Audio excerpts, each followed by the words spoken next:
Welcome back to my channel. This is Canadian Retro. I've got a trades video that I've done here with Longshot. He dropped by my place earlier on today. He's also a fellow YouTuber. You're probably aware of him because I talk about him on my channel quite a bit, just because I do a lot of, like, I don't know what you call it, conversing with him or whatever you'd like to call it. Basically, see items in the wild, I'll run it by him, what he thinks about different things, if he's interested in certain items and things like that. And because we sort of thrift in the same area, if I see something that I know he might like, because I know he's into some PC kind of stuff that I'm not really into, I'll always text him first and stuff like that. Or if there's something I see and I'm just like, yeah, I don't really need to pick that up, but he might need it for his collection, I'll like text him kind of thing and show him the condition and stuff like that of different things out in the wild. And he does me the same courtesy a lot of times, or if he gets things like for trade, he'll be willing to do trades and things like that. And I do trades with him quite frequently, probably like at least once a month we do a little trade here and there. Just depends on the items that he's looking for or the things that I'm looking for. So that's sort of the background of that whole thing. There was an item in one of my videos recently that he was interested in, and he kind of got to me first because there was about 4 or 5 people that wanted to get in on it, but he sort of got to me immediately kind of thing. So I honored that first and went with him on that sort of trade. And with that, speaking of that, sorry, you'll have to check out his video, like go over to his channel and check it out, because I'm not going to tell you what I traded to him. That's his business if he wants to share that. But what I got from him was Knight's Journey and Dreams, and this is on the Nintendo Wii if you can't tell, which is pretty awesome too because it's totally complete.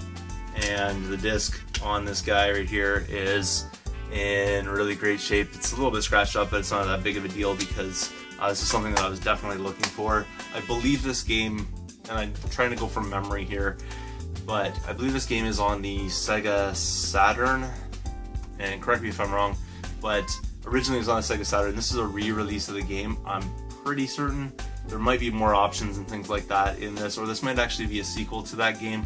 I don't totally know, but it is one of the more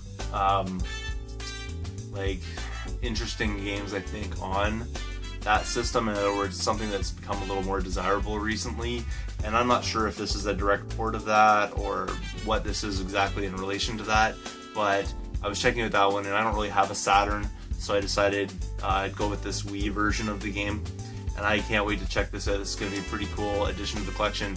It wasn't until recently that I even knew that this game actually existed on the Wii, so it's really cool to see this. And then the next thing, which I picked up, which I've seen reviews for before, and it's not that desirable of a game, I don't think, but it's something I didn't have in my collection, and I'm trying to beef up my NES collection. I'm not really going for like a full collection or anything like that, but when I see titles that I don't have, I tend to show like a little more interest in them and things like that. And definitely for a title with this, just based on the nostalgia around the movie that this title is based on, then I wanted to get this game. And it's, you know, developed by an infamous NES, you know, developer, which is I don't know if you saw that there, but LJN. The game is Beetlejuice on the NES. I saw some video on this, and this game gets a lot of flack and things like that, but I think it looks fairly decent. I don't know how it controls. I've never played it before, but I just have tons of memories in the past. Like I love that movie. I loved it when I was a kid. I grew up in the day to remember that, you know, movie. Like I was in my early teens and stuff like that. When Beetlejuice came out, at least I think I was. At least that's when I watched it anyways. And I really enjoyed that. I watched that movie a whole ton of times back in the day. I pretty much had the whole thing memorized kind of thing. So I wanted to get that in my collection just for that simple fact. And that's really one of the reasons why I wanted to pick that NES title up, and also, you know, to beef up my collection a little bit. So thanks again for watching. If you haven't subscribed yet, please do. Feel free to thumbs up this video. Go check out Longshot's channel as well. Thumbs up his video, subscribe to him as well, and I will see you all later.